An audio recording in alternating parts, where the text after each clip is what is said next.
Olá pessoal, sejam bem-vindos aí a mais um Aprendendo com Questões e hoje eu trouxe um assunto simplesmente fantástico para a gente conversar, que é a síndrome dos ovários policísticos.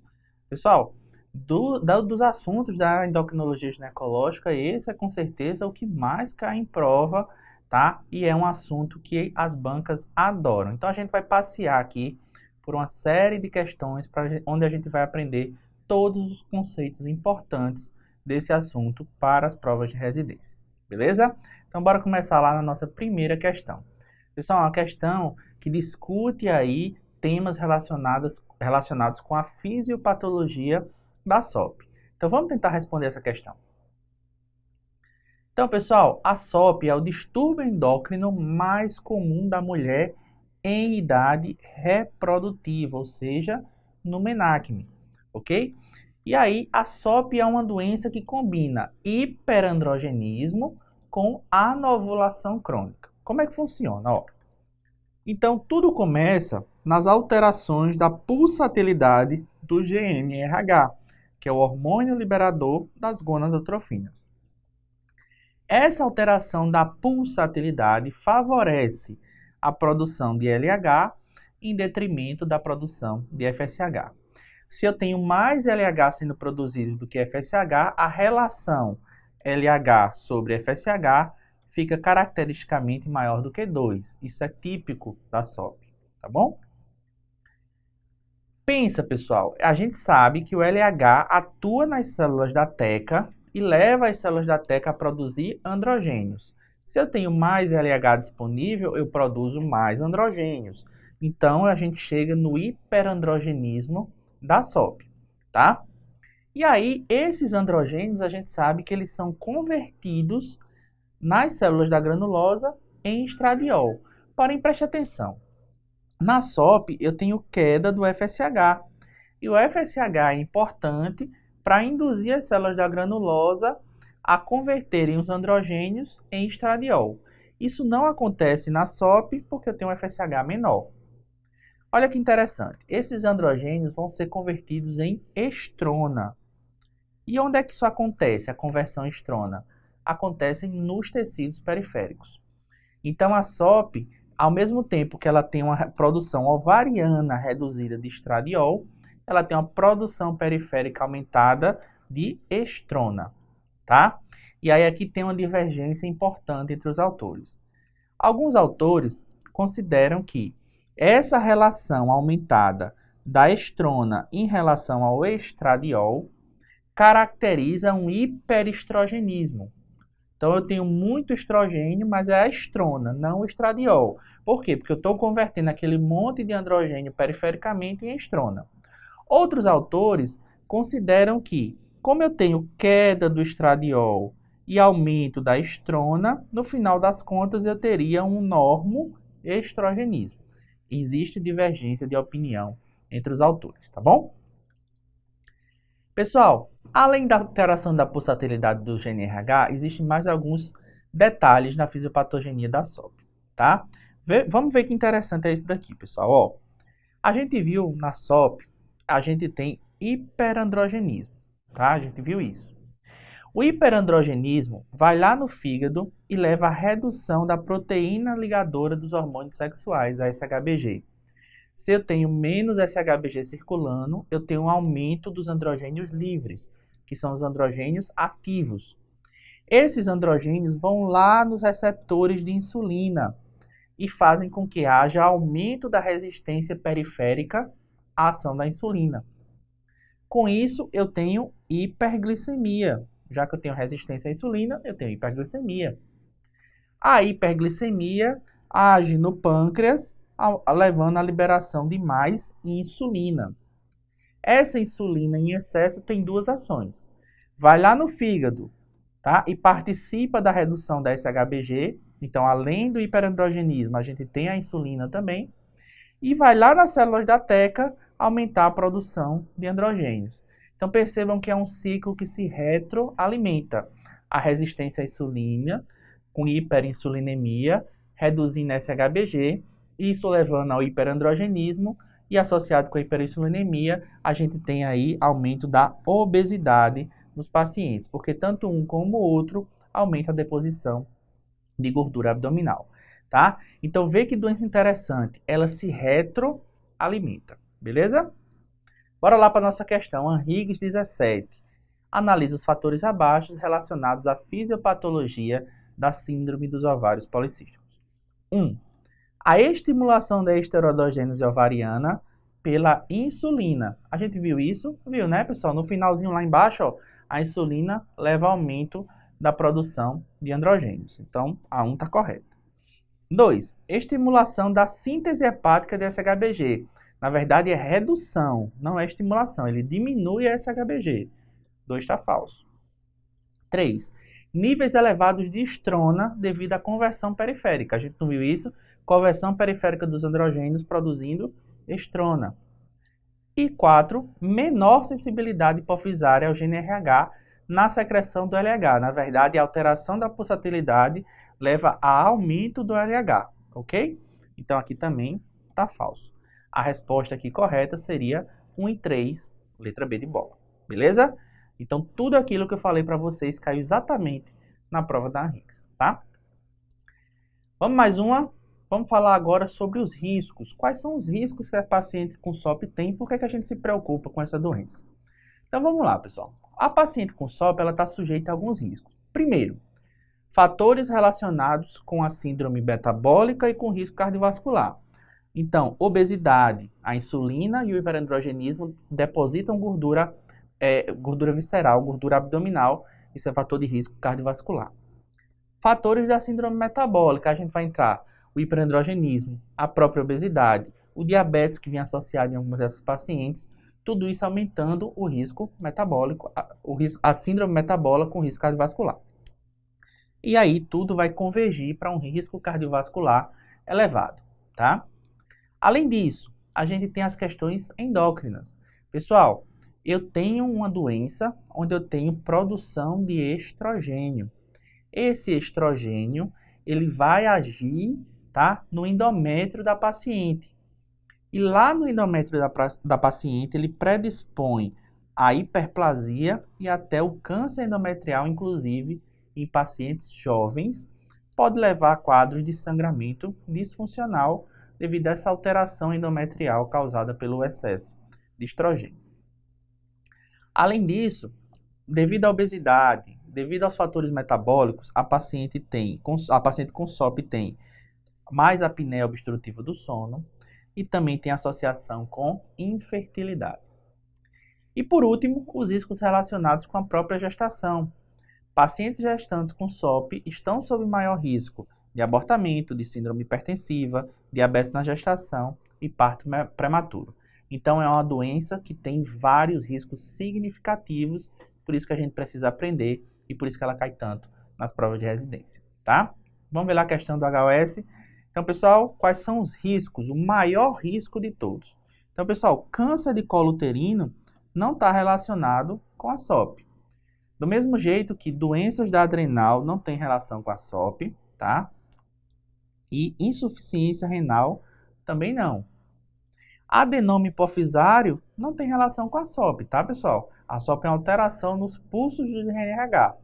Agora, hiperplasia e neoplasia endometrial aqui sim, porque eu tenho estrona, eu tenho estrogênio circulando, vai lá no endométrio, começa a proliferar, e se a gente não fizer nada, daqui a pouco essa paciente está com hiperplasia ou câncer de endométrio. Resposta aqui, B de bola, tá bom? Vamos tentar responder essa daí agora.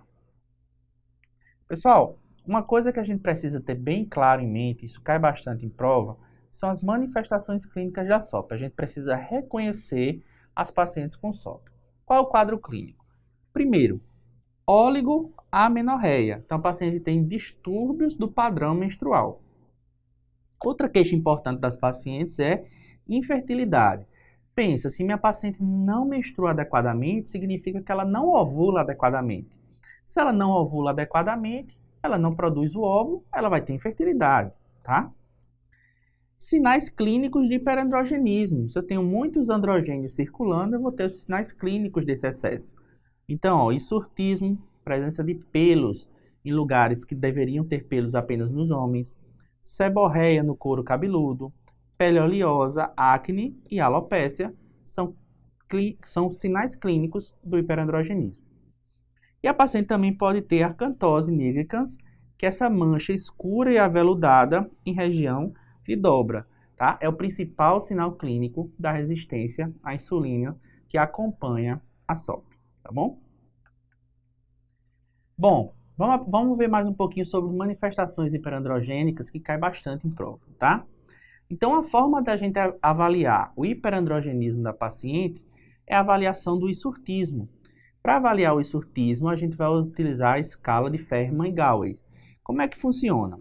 São 9 áreas que a gente precisa estudar. Em cada uma dessas áreas, que são áreas de distribuição de pilificação masculina, a gente vai avaliar o padrão de pilificação da paciente, tá? E vai comparar com essa tabela. E aí a gente cria uma pontuação. Se o índice for maior ou igual a 6, a gente tem um diagnóstico de hirsutismo. Nas pacientes asiáticas, maior ou igual a 4, tá bom?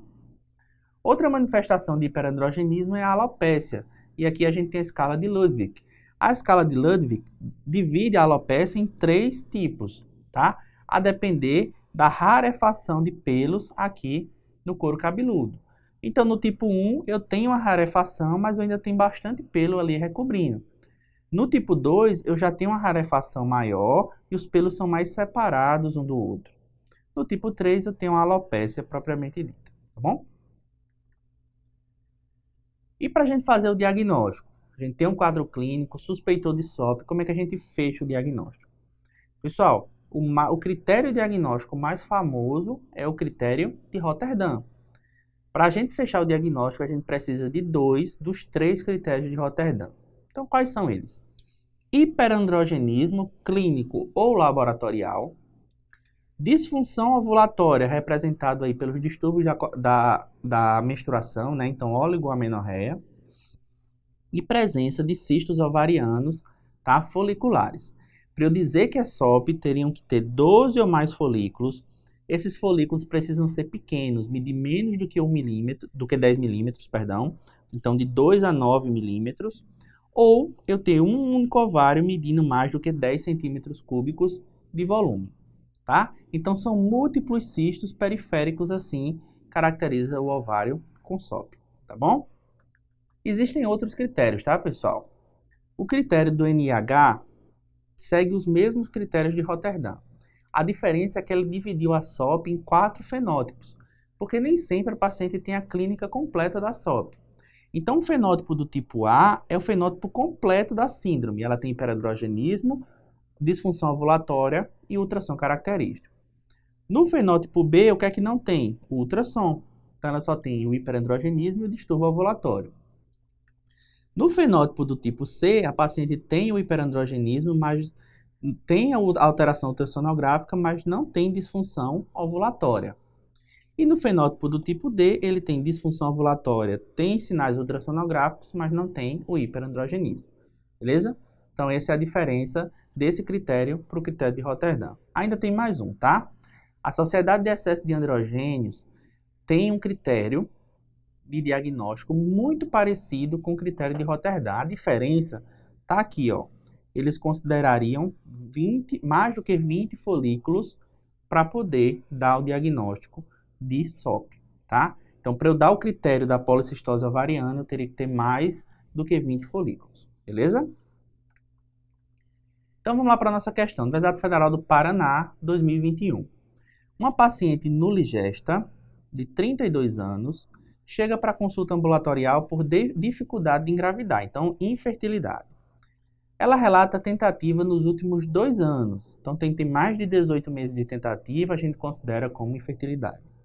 Ela não usa método contraceptivo e tem aumento da frequência dos intercursos sexuais, mesmo assim, não engravidou. A menarca foi aos 11 anos e seus ciclos menstruais ocorrem 2 a 3 vezes por ano. Então, ela menstrua aí a cada 3 ou 4 meses. Então, ela tem distúrbio ovulatório, ok? Cada um deles dura de cerca de 7 a 10 dias. Ela nega o uso de cigarro, álcool ou qualquer outra droga. Sua pressão arterial é normal. O pulso é normal. o IMC é 38, então ela tem obesidade. No exame físico, a gente tem acne leve, pilificação aumentada na face, presença de pele pigmentada e aveludada na região axilar e inguinal, ou seja, ela tem acantose, e o restante do exame físico e segmentar é normal. Qual é o diagnóstico? Pessoal, quadro clássico de síndrome dos ovários policísticos. Ela fecha critério por Rotterdam. Percebam, ó, ela tem o critério da oligonovulação e ela tem o critério do hiperandrogenismo. Ela não tem o critério ultrassonográfico e nem precisa. Com 2 critérios eu já fecho o meu diagnóstico de síndrome dos ovários policísticos. Além disso, ela tem outros comemorativos que acompanham a doença. Obesidade, resistência à insulina, tá? São características da paciente com SOP se manifestando por infertilidade. Pessoal, por que é que eu não posso falar de insuficiência ovariana prematura? Porque a insuficiência ovariana prematura é a paciente estar em amenorreia, ela tem que estar na menopausa com menos do que 40 anos. A nossa paciente é oligomenorreica, mas ela menstrua. A obstrução tubária, consequentemente, é a inflamação prévia, né? Uma DIPA causando obstrução tubária. Pessoal, daria o quadro de infertilidade, mas não daria o resto do quadro clínico que ela tem. Não é nossa principal hipótese. Os quadros de digenesia gonadal, pessoal, eles evoluem com infantilismo sexual, tá? Como a paciente não tem gônada, o desenvolvimento sexual da paciente não é completo. Eu não tenho nada para pensar em digenesia gonadal aqui. E a síndrome de Savage, tá? Que é um distúrbio do receptor do estrogênio no ovário, ela está dentro dos diagnósticos diferenciais da insuficiência ovariana prematura e a gente já viu que não é nosso diagnóstico, tá bom? Então aqui é síndrome dos ovários policísticos, tá bom? Pessoal, e o diagnóstico diferencial? Como é que a gente vai fazer o diagnóstico diferencial da SOP? Tá? Então vamos ver essa questão que é muito boa para a gente revisar isso. Pessoal, o diagnóstico diferencial na SOP ele é obrigatório. A gente suspeita de SOP, a gente fecha o diagnóstico sindrômico de SOP pela história clínica da paciente, mas a gente precisa descartar os diagnósticos diferenciais.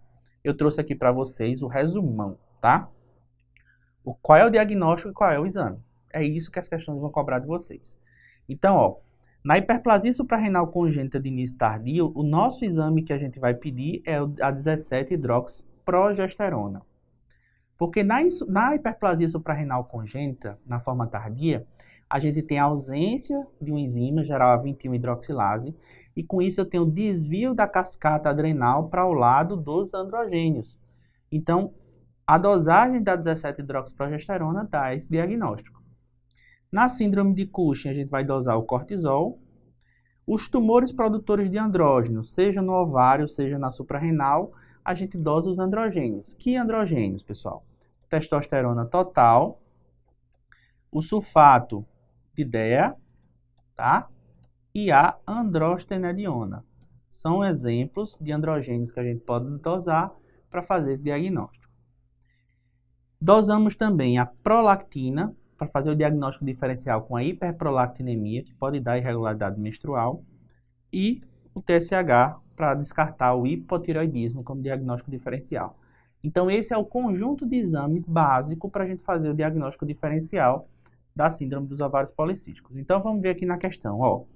Uma mulher de 22 anos, com queixa de ciclos menstruais irregulares, com intervalos de até 60 dias e 3 dias de duração. Ela tem acne, grau 3. Pessoal, além disso, ela tem pelos no abdômen, no buço, na raiz das coxas, acima do habitual. Então, ela fecha o diagnóstico para SOP, ó. Tem irregularidade menstrual e hiperandrogenismo. Então, por Rotterdam, fechei critério para SOP. Preciso pedir os exames e fazer o diagnóstico diferencial, tá? Então, aqui nas alternativas, ele vai fazer a correlação entre o diagnóstico e o exame que a gente pede, beleza? Então, bora lá, ó. Eu vou começar de baixo para cima. D. Hiperplasia adrenal congênita de início tardio. Qual é o exame para isso aqui? É a 17-hidroxiprogesterona, tá? A dosagem de androstenediona dá o diagnóstico de tumor produtor de androgênios, seja ele do ovário, seja ele da suprarrenal, tá bom? Síndrome de Turner, pessoal, não entra no diagnóstico diferencial da SOP.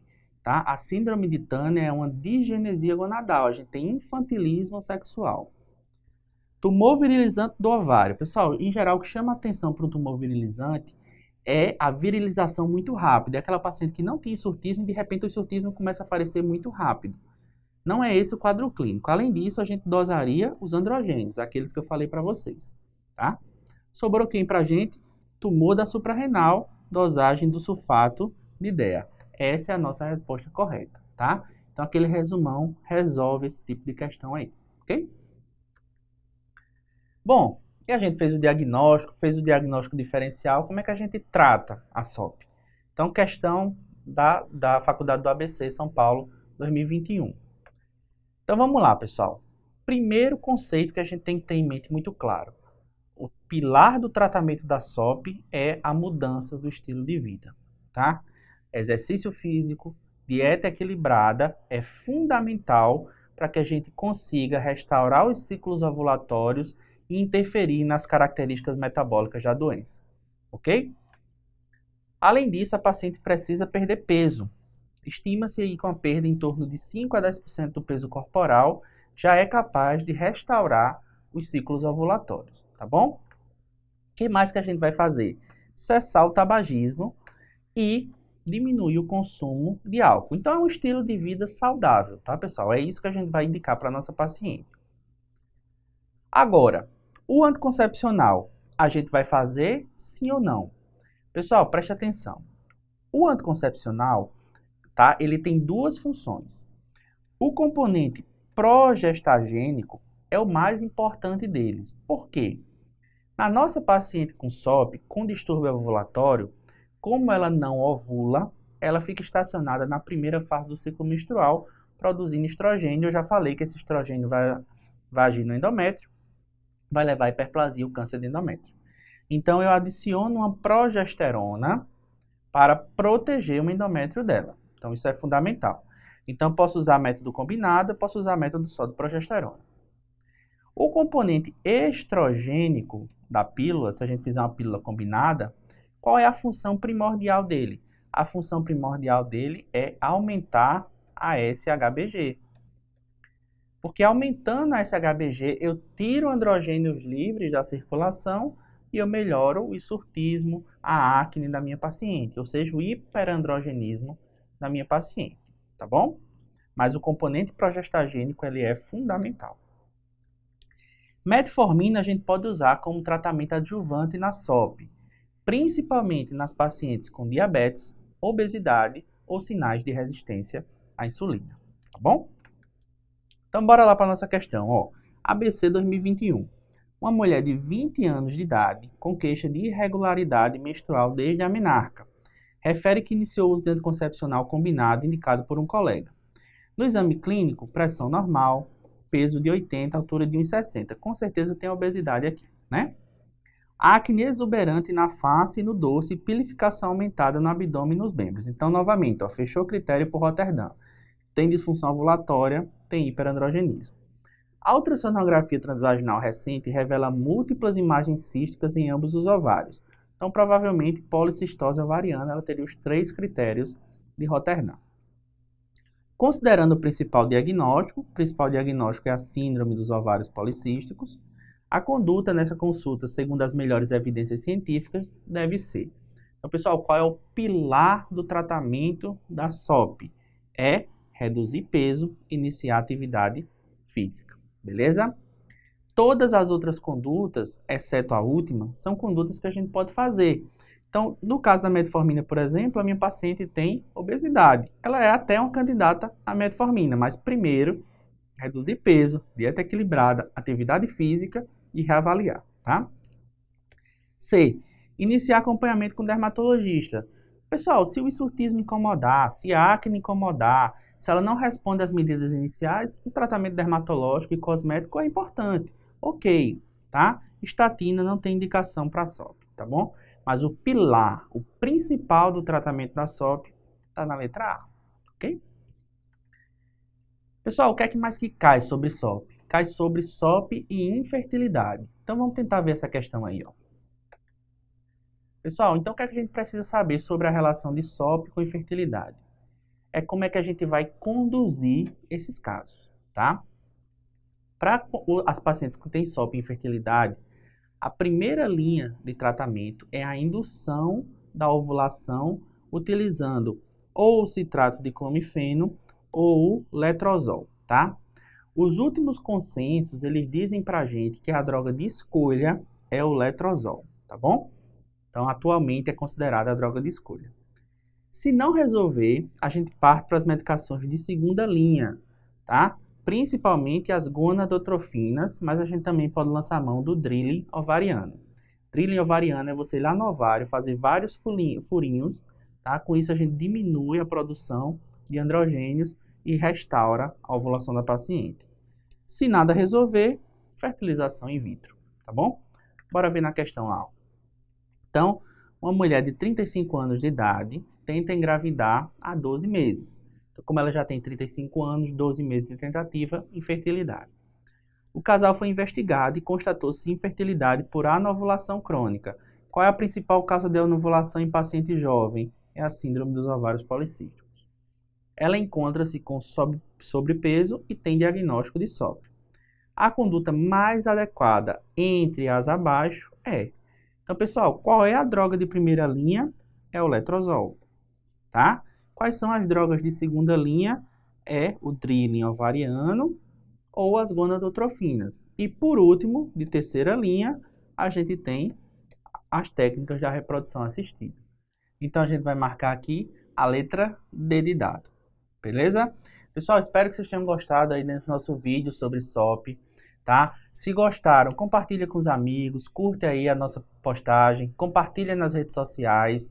Isso é muito importante para a gente continuar produzindo esse conteúdo para vocês, beleza? A gente se encontra na nossa próxima oportunidade e um forte abraço.